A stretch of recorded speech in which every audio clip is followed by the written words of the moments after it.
Here to weigh in, Todd Bensman, Senior National Security Fellow for the Center for Immigration Studies, author of the book America's Covert Border War. Alfonso Aguilar is the former chief of U.S. Office of Citizenship and director of the Hispanic Engagement for American Principles Project.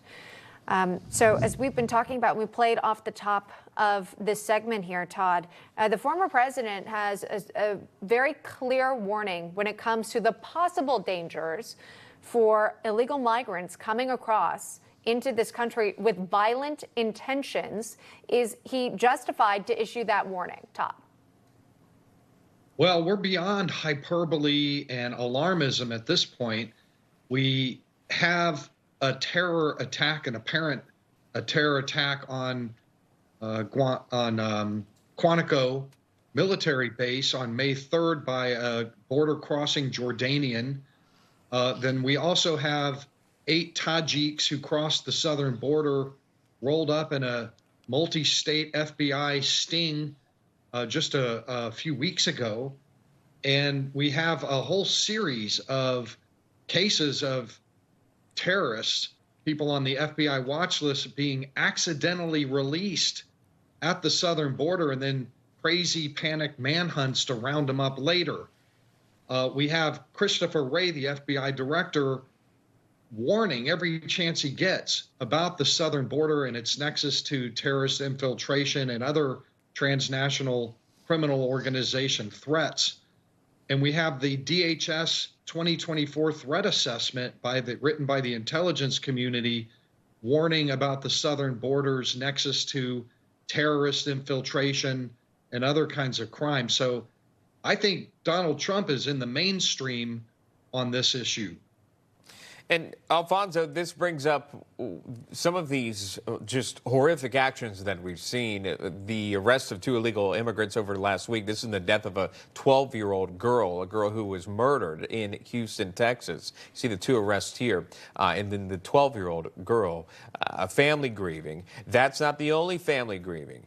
Also believed to be here illegally, recently arrested in the violent death of a mother of 5. That is Rachel Morin.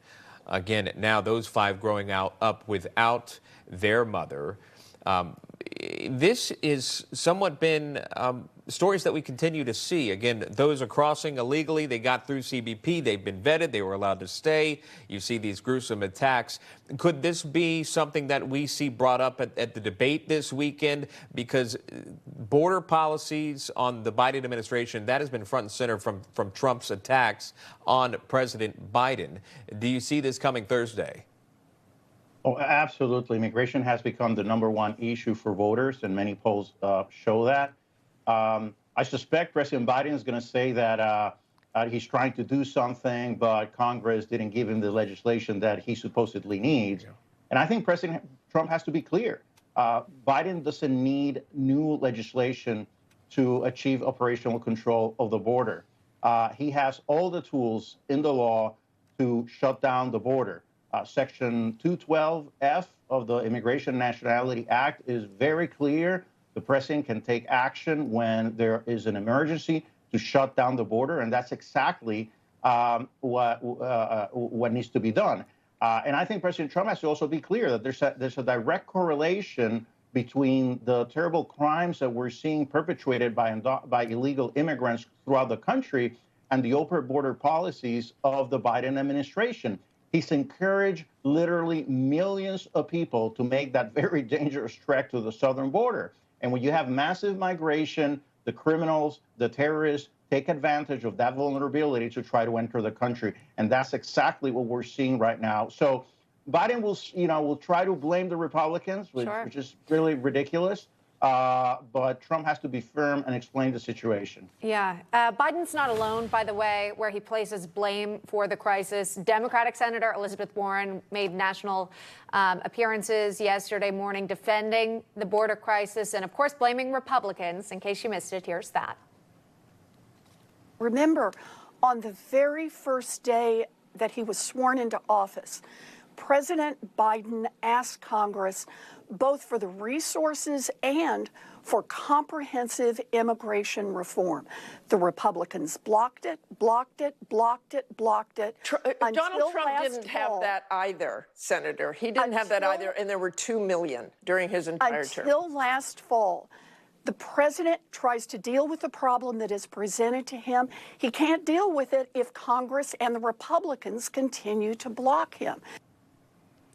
And then, of course, we all saw in recent weeks he decided to issue his own executive order here. So, Todd, is this a preview of how Democrats will continue to phrase the border crisis as we head towards November? Absolutely. This was predicted. They're doing it for that purpose. Schumer brought that bill back up again.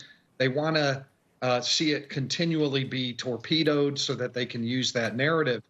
But the problem with it is that the current INA, the Immigration and Nationality Act, requires that the United States allows 0 people in illegally. That piece of legislation allows for 5,000 a day to come in illegally. So that's a non-starter right from the get-go. It's absurd to replace the current 0 benchmark with a 5,000 a day, which is like, a couple million a year. So, of course, Democrats and Republicans in their right mind would never allow such a piece of legislation to advance. And Elizabeth Warren is clearly not in her right mind. No, and in the end of the interview, she said she was still concerned about the border, but somehow defending the policies by the current president. ABC News again pointing out 2 million crossings in the Trump administration, 7 million crossings during the Biden administration. We know that number to be higher based on gotaways and other information from the CBP, and numbers you can't argue with, Alfonso. No, absolutely. And also, she's being misleading. What the Democrats and President Biden proposed at the beginning of his term was, as she said, comprehensive immigration reform. That's not a border security bill. That's legislation that would have provided amnesty. And that's something separate from border security. To deal with the border, as I've said, he has the mechanisms in the law to take care of it. And look, I think it's pretty clear that the message was received around the world that if you come to the country, to the border, and you express that you have some concern about going back to your home country, you're going to be allowed in.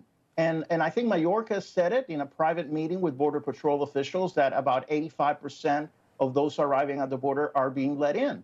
This is out of control. The system is overwhelmed. And even if by legislation, as they argue, you would increase the number of judges and immigration judges and Border Patrol officials, you're never going to have enough to deal with this number. So you have to put in place policies like Remain in Mexico, like the wall system, to dissuade people to make that very dangerous trek to the border and reduce the number of people coming to the southern border to a manageable level. All that was reversed day one of this current administration. Todd Bidsman, Alfonso Aguilar, thank you very much. We appreciate that.